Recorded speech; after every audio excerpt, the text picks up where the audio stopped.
Good day, everyone. Happy afternoon. For Telesur, I'm Cody Weddle in Caracas, Venezuela, and this is From the South. To begin today, Venezuelan Foreign Minister Delcy Rodriguez has called on the Colombian government to assume a greater role in the irregular situation of food and gasoline smuggling from Venezuela into Colombia. Now, the Venezuelan Foreign Minister said that the current closure of two border crossing points is beneficial to both countries, and that the human rights of undocumented Colombians living in Venezuela continue to be respected.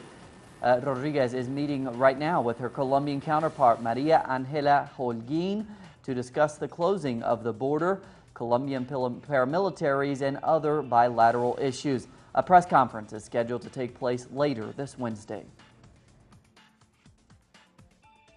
We expect that during our meeting a more precise evaluation will be made by the Colombian authorities regarding how they will resolve the border issues which are now beyond the control of authorities. Meanwhile, Venezuelan President Nicolás Maduro proposed the creation of a political movement for peace that would include Colombian migrants living in the country. Now, he also said the Colombian President Juan Manuel Santos was misinformed after Santos spoke out regarding undocumented Colombians living in Venezuela. Maduro spoke of the government's effort to protect Venezuela from paramilitary attacks and from smuggling across the border. We are protecting our country from the attacks of capitalist paramilitaries linked to Colombia's right wing. That's why they are irritated, because we have blocked one of the places through which they were causing the greatest harm to Venezuela in this war. I will continue ahead, and I hope the Colombian government tunes into this fight against criminal economy.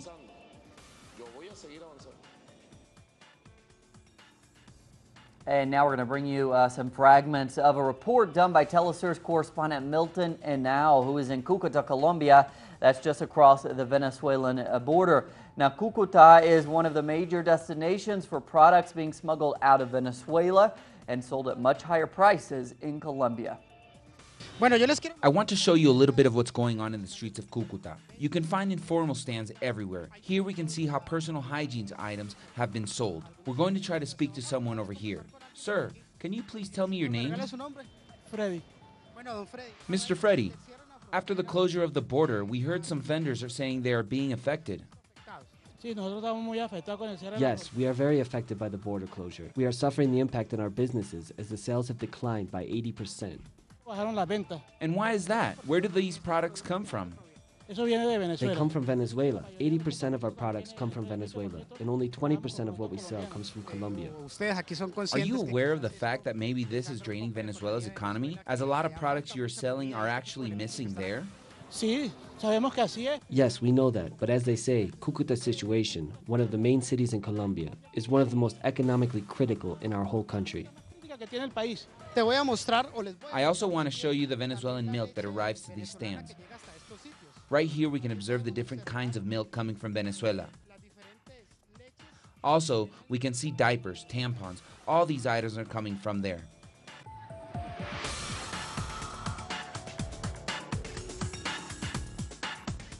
Elsewhere around Latin America, the crisis of agriculture in Central America means that the production of beans in Honduras will be 50% less than last year. As a result, the price to consumers will rise, affecting the most vulnerable classes. Gerardo Torres now with this report. In Honduras, the production of basic grains such as beans, rice, and corn has been in crisis due to the lack of support from the government, and has become worse with the announcement that this year the bean production will only be the half of that produced last year. We are used to eating beans, and even if the beans are expensive, it is still the least expensive thing to eat at breakfast and dinner, and sometimes even for lunch. We eat beans because they are cheap. Now in August the price will not increase, but in October it will, and the price will reach 160 lempiras for a medida of beans, double last year. Beans are the basis of Honduran diet, and a medida is a 5-pound bag. This is how people buy it in the markets. The normal price is of $4, but because of the shortage, in less than 2 months, the price could be of $8 or more per medida. We don't have enough beans, rice, corn, vegetables, or meat. We have to import enormous quantities, and the problem now is that we used to bring the beans that we didn't have from Africa, from Ethiopia, and they are now facing a plague. And it's a risk to bring contaminated beans, but there is not another country from where we could bring more beans. And in this moment, there is no possibility to improve this year's basic grains production.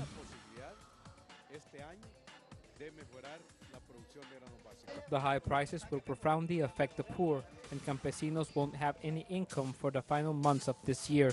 Hunger is expected to affect many communities, and a strategy from the government to deal with the situation is still being waited on.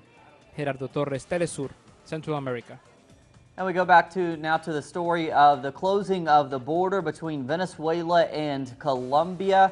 And we're going to be joined by our correspondent, Natalia Margarita. Now, Natalia, as part of this story, we're sort of learning about the huge numbers of Colombians who live here in Venezuela. I'm wondering if you can explain for us, historically, why have so many Colombians decided to migrate here to Venezuela?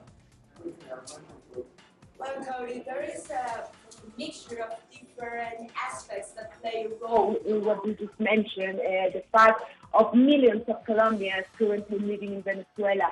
One of those is the lack of opportunities, the lack of employment opportunities.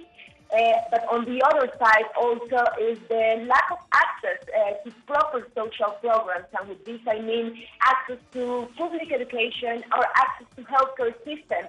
Let's remember that in Colombia, education, for instance, is extensively private and unaffordable for the majority of Colombians. Public education is very precarious here, and the same goes to the healthcare system. So we're talking here about many Colombians that have found in Venezuela an opportunity to benefit from those social programs that are subsidized by the Venezuelan government and that we lack here in Colombia. Secondly, is also, of course, the issue of our more than 5 decades of armed conflict, which has generated millions of internally displaced people, but also other people that seek refuge outside of our national borders.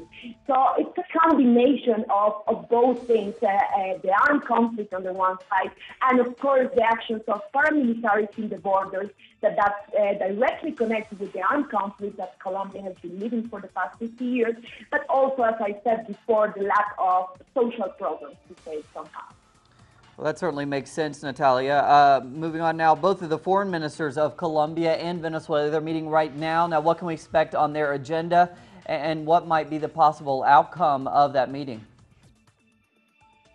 Well, it is clear, like a specific agenda is not public, has not been public, of course. But what we can expect from the statements that both governments, the Venezuela and Colombian government, has done in the past days, is that the most important issue for Venezuelan government is, of course, the issue of paramilitarism. And as I said before, how paramilitary groups have been operating for years, and why not decades, in this border between Colombia and Venezuela, in this 2,219 kilometers of border that we share with the brotherly country of Venezuela. And in terms of Colombia, what we know is that our Chancellor, Angela Holguín, is expected to address the issue of smuggling and how it is important to establish a binational policy to tackle the smuggling issue, specifically the smuggling of gasoline, but also of medicines and food. Say somehow that, as I said, these things like medicines and food are subsidized in Venezuela, and in Colombia the prices are incredibly high. So that, in a way, explains why smuggling exists. And the idea of the Colombian government is to, as I said, establish a binational policy to tackle it. On the other side, it is important to mention that in the core, for the Venezuelan government, in the core of this issue is the paramilitarism and how paramilitary groups have been benefiting from this smuggling in the border. All right, Natalia Margarita reporting from Bogota now as at least one border crossing between Venezuela and Colombia remains closed. Natalia, thanks so much. Back to you, guys. And we go south now from Colombia to Ecuador, where puffs of ash are still spewing from the Cotopaxi volcano just outside the Ecuadorian capital of Quito. Now, the president there, Rafael Correa, is alerting residents in the vicinity that their safety is of utmost importance for the government. The president visited communities that would most be affected by the volcano if it erupted, adding that flooding and destructive mud flows are serious threats to the human safety there.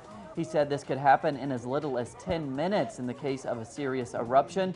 A yellow alert and state of emergency is still being maintained in the areas surrounding that volcano. We have to learn to live securely with a very dangerous volcano which has been active for various years. But when the emergency settles down, we need to find land, build houses, and relocate certain communities, certain neighborhoods that are in areas of extreme danger. St. Lucia and the rest of the Caribbean community, known as CARICOM, are calling for a coherent plan to meet the United Nations post-2015 development agenda. Our correspondent in St. Lucia now, Allison Kentish, with this report. Countries in the Caribbean are determined to highlight and raise awareness of the unique challenges they face in pursuing sustainable development goals. St. Lucia's Sustainable Development Minister says the region must decide how to transition from Millennium Development Goals, MDGs, to Sustainable Development Goals, SDGs. He says it is important that the discussions at the UN Summit in September take into account the immediate and medium-term constraints facing the region. As you know, the 8 MDGs will be replaced by 17 Sustainable Development Goals and 169 targets.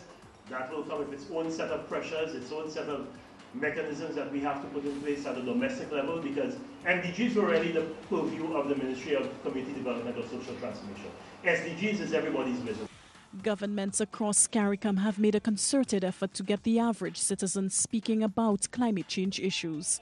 Recently, they solicited the help of artists and media workers to help inform populations about the impacts of climate change.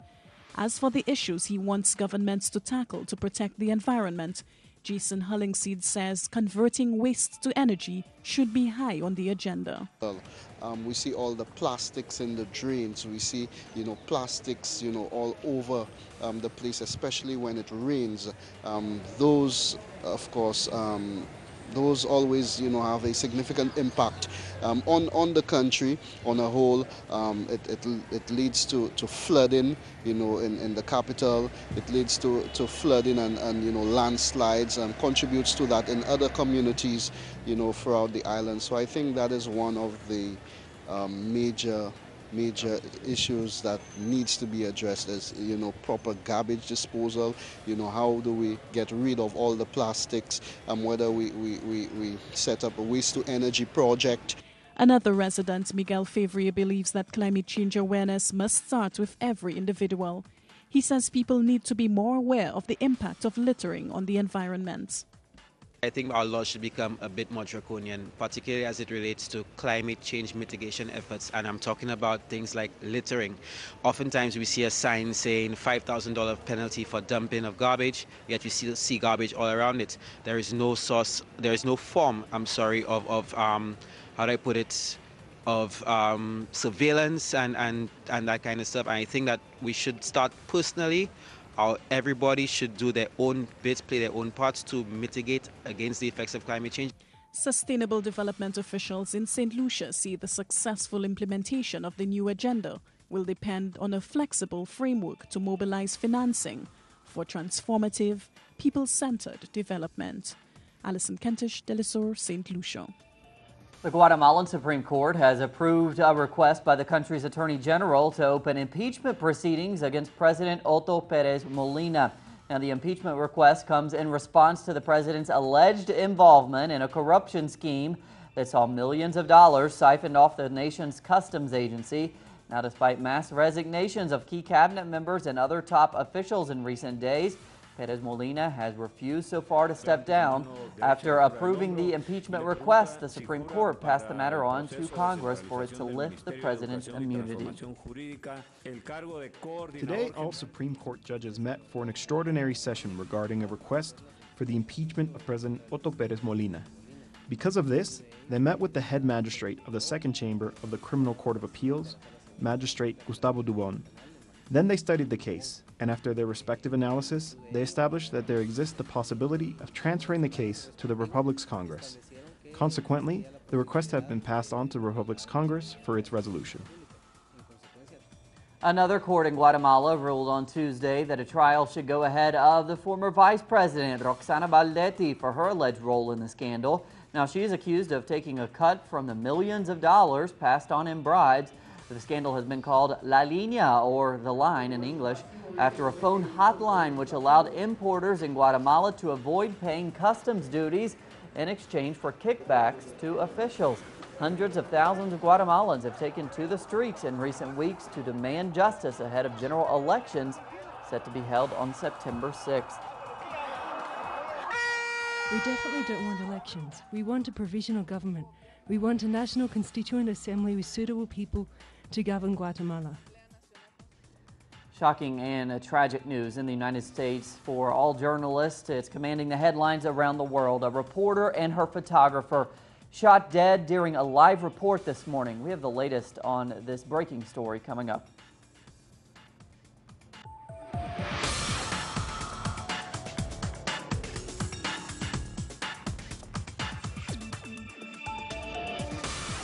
Discover Latin America and the world in our programs. Telesur Reports, The Real USA, the stories behind the tweets, Ataman, Lives, Know Your Body, Open Files, exposing the conflicts that affect our people, compelling personal stories, and the most controversial events. See it all on telesurtv.net in English. Telesur, wherever the news, you'll be there. An insight into Africa today with Bill Fletcher.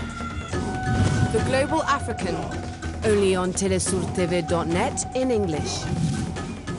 Wherever the news, you'll be there. The truth behind the power. We lift the lid on some of the world's most ruthless figures. Open File, only on telesurtv.net in English. Wherever the news, you'll be there.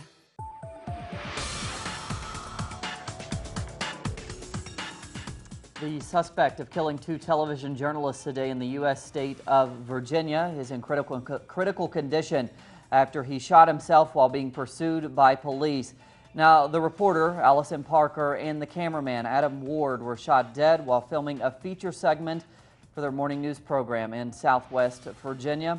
The suspect has been identified as Vester Flanagan, a former employee of WDBJ, the station there, and had accused Parker of making racist comments against him. Now, a fuzzy image of the gunman was captured by Ward, the cameraman's camera, when the camera fell to the floor. Now, the woman who was being interviewed in that segment is hospitalized and wounded. The president of South Sudan, Salva Kiir, has signed a peace deal that his rival, the rebel leader Riek Machar, agreed to last week. The president agreed to the deal after the UN Security Council threatened to impose an arms embargo and sanctions.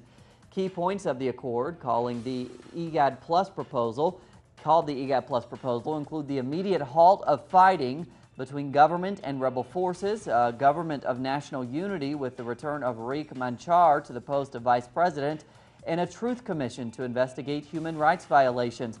The UN estimates say the 20-month civil war has displaced over 2 million people.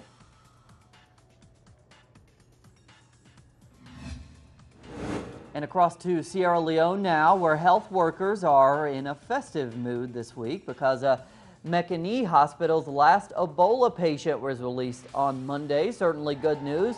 Sierra Leone now joins Liberia in the 42-day Ebola countdown before they can officially be declared free of the disease. No new cases have been reported in the last 2 weeks, although there are still other African nations battling the epidemic. The region's success raises hopes now of clearing Ebola from the entire continent. That's some good news, certainly. And we continue with our coverage of the 4 Palestinians who were kidnapped in Egypt last week. We go to our correspondent, Nourha Razin, who has new information regarding the case. Last week, we reported that 4 Palestinians were kidnapped in the Egyptian Sinai after they left the Gaza Strip and crossed Rafah border to Egypt in order to fly to different countries such as Turkey. Today, and for the 3rd day in a row, their families participated in protests and rallies calling upon the Egyptian government to ensure their safety and also to find them and bring them back to the Gaza Strip. Meanwhile, in the West Bank, Palestinian eyewitnesses reported that the Israeli forces destroyed at least 3 Palestinian homes that contain 7 floors in the Palestinian-occupied city of Al-Izariya, which is close to Jerusalem City.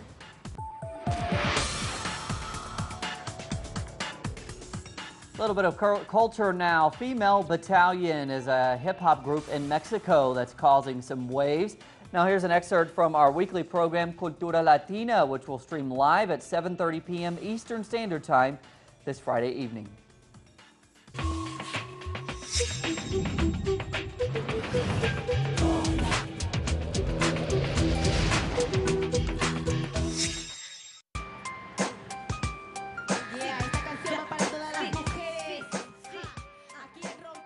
On this upcoming episode of Cultura Latina, we're visiting Mexico City, where a collective of women utilize hip-hop and song to confront patriarchy and social injustice, while at the same time strengthening their own empowerment and promoting cultural roots and heritage. We'll enjoy the rhythms and sharp tongues of the collective Batallones Femeninos, or female battalion.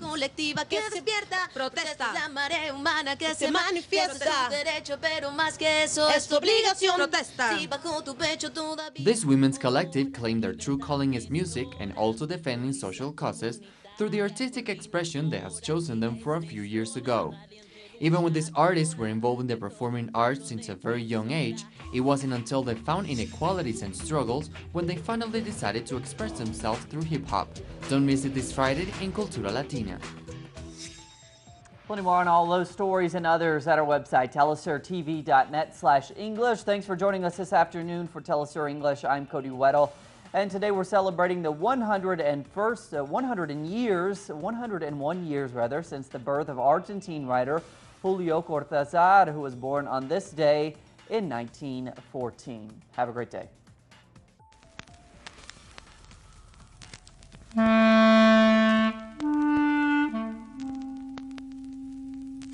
Julio Cortázar was one of the most influential Argentine writers who inspired the world and is one of Latin America's most important political figures, supporting Allende in Chile, Castro in Cuba, and the Sandinistas in Nicaragua.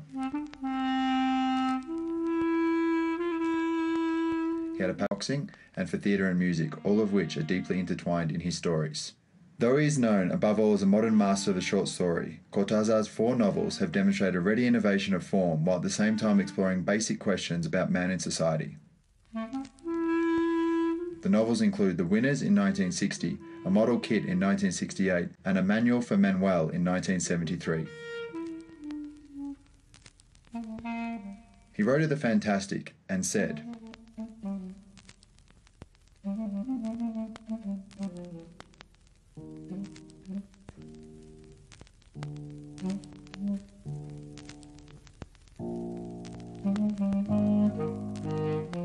He died of cancer in February 1984 at the age of 69 and was hailed as one of Latin America's greatest writers. So much so, the Madrid newspaper El País, over 2 days, carried 11 full pages of tributes, reminiscences and farewells, calling him a literary genius with a commitment to the liberation of his people.